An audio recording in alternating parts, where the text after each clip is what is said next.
Ram Ram. Haribhoomi news bulletin में आपका स्वागत है। आज की वीडियो में हम सबसे पहले बात करते हैं करनाल की। करनाल में आज दिन दहाड़े खुद बदमाशों ने एक लड़की का किडनैप कर लिया और ये सनसनीखेज वारदात जनकपुर के गौशाला रोड पर हुई, जहां एक काले रंग की गाड़ी में कमरा रेंट पर लेने आए 3 बदमाशों ने लड़की का अपहरण कर लिया। इस दौरान बदमाशों ने लड़की के साथ मारपीट भी की। जिस लड़की का किडनैप हुआ उसकी नवंबर में शादी होनी थी और आसपास के लोगों ने किडनैपिंग को रोकने की कोशिश की, लेकिन वो नाकाम रहे। लड़की के पिता ने बताया कि वो नौकरी पर चला गया था, तभी कुछ युवक किराए पर कमरा लेने के लिए घर आए। जब मेरी लड़की ताला खोलने लगी तो तीनों ने उसका अपहरण कर लिया। कुछ लोगों ने बचाने की कोशिश भी की, लेकिन वो भागने में कामयाब रहे। बदमाशों के साथ एक लड़की भी थी। पुलिस ने मामला दर्ज कर बदमाशों की तलाश शुरू कर दी है और पुलिस आसपास के सीसीटीवी कैमरों की फुटेज को भी खंगाल रही है। दिन दहाड़े लड़की की किडनैपिंग से पूरे इलाके में दहशत का माहौल बना हुआ है। अब बात करते हैं बहादुरगढ़ की, जहां सराय गांव के पास ओमेक्स के फ्लैट में रह रहे एक शख्स ने अपनी पत्नी की गला दबाकर हत्या कर दी। पुलिस ने पति को गिरफ्तार कर लिया। जानकारी के अनुसार पति और पत्नी ने आए दिन घरेलू कलह होता रहता था, जिसके चलते दोनों ने परिवार से अलग रहना शुरू कर दिया था और मृतका अनुपम पति के चरित्र पर शक करती थी। इसके कारण आए दिन घर में कलह होता रहता था। इससे तंग आकर पति अनुभव ने अपनी पत्नी की गला दबाकर हत्या कर दी। दोनों की 5 महीने पहले ही शादी हुई थी और मामले की सूचना मिलने पर पुलिस की टीम मौके पर पहुंची और शव को कब्जे में लेकर पोस्टमार्टम के लिए भेजा। वहीं मामला दर्ज कर आरोपी पति को गिरफ्तार कर लिया गया है। अगली खबर सिरसा से आ रही है, जहां एक कपल द्वारा होटल के कमरे में सुसाइड करने का मामला प्रकाश में आया। दोनों कमरे में मृत अवस्था में मिले युवक का शव पंखे से लटका हुआ मिला, जबकि युवती ने जहरीला पदार्थ निगलकर सुसाइड कर लिया और पुलिस ने शव को कब्जे में लेकर पोस्टमार्टम के लिए भेज दिया।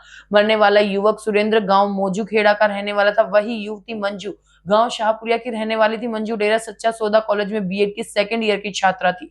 पुलिस के अनुसार सुरेंद्र कल सुबह ही लाल बत्ती चौक स्थित होटल में आया था। उसने ही कमरा बुक किया था। दोपहर बाद मंजू भी होटल में आई थी। इसके बाद दोनों कमरे में चले गए। रात तक वो लोग कमरे से बाहर नहीं आए। इसके बाद दोनों ने सुसाइड कर लिया।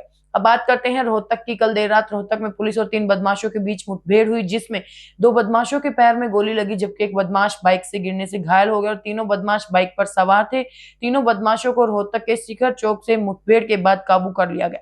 पुलिस की गोली से घायल पुष्पेंद्र और आजाद राजस्थान के रहने वाले हैं, जबकि तीसरा आरोपी आयुष गांव बलंबा रोहतक का निवासी है। तीनों बदमाशों को पीजीआई रोहतक के ट्रॉमा सेंटर में 12:30 बजे इलाज के लिए भर्ती कराया गया। पुलिस के अनुसार इन बदमाशों ने 3-4 दिन पहले झज्जर रोड पर घनीपुरा में एक लोहे की जाली की दुकान से बुजुर्ग मालिक और पत्नी और नौकर को पिस्तौल और चाकू दिखाकर 1.5 लाख कैश और 2 सोने के कड़े लूटे थे। अब खबर सोनीपत से। सोनीपत के गोहाना में बीते 5 अगस्त से चल रही वकीलों की हड़ताल खत्म हो गई है और ये हड़ताल पुलिस और वकीलों के बीच हुए विवाद के बाद सिटी थाना के एसएचओ समेत 15 से ज्यादा पुलिस कर्मियों के खिलाफ मामला दर्ज करने के बाद यह हड़ताल वापस ले ली गई और इस मामले में गोहाना के एसपी राहुल देव के नेतृत्व में एसआईटी भी गठित की गई। और आपको बता दें कि 4 अगस्त को जूनियर वकील अंकित अपनी बाइक से घर जा रहा था। जब वो मुगलपुरा के पास पहुंचा तो पुलिस वालों ने उसकी बाइक रुकवाई। उसके बाद बाइक चालान को लेकर कहासुनी हो गई। वकीलों का आरोप है कि एएसआई संदीप ने वकील के मुंह पर मुक्का मारा, फिर उसे पुलिस वाले थाने में ले गए। वकीलों का आरोप है कि थाने में अन्य वकीलों के साथ भी पुलिस कर्मियों ने मारपीट की। इस मामले से वो लेकर 5 अगस्त से ही सभी वकील पुलिस कर्मियों पर कार्रवाई की मांग करते हुए हड़ताल पर बैठे हुए थे। अंत में बात करते हैं यमुनानगर की। यमुनानगर के मुकारबपुर गांव में भारी बरसात और गंदे पानी की निकासी के कारण डायरिया की बीमारी फैल गई। जी हां, पेयजल की पाइपलाइन में लीकेज होने से घरों में दूषित पानी के कारण दर्जनों लोग डायरिया की चपेट में आ गए और एक व्यक्ति की मौत भी हो गई। इस घटना के बाद जिला प्रशासन और स्वास्थ्य विभाग में हड़कंप मच गया। प्रशासन गांव पर पूरी तरह से नजर बनाए हुए है। स्वास्थ्य विभाग के अनुसार अब तक 65 लोगों की रिपोर्ट पॉजिटिव आई है। गांव में लगातार सैंपलिंग की जा रही है। हरियाणा की ऐसी ही मुख्य खबरों से जुड़े रहने के लिए हमारे चैनल पर बने रहिए। वीडियो अगर पसंद आया हो तो उसे लाइक करें, शेयर करें, सब्सक्राइब करें। खबर को अगर विस्तार से जानना है तो हरिभूमि अखबार पढ़ें या फिर हरिभूमि वेबसाइट पर जाएं।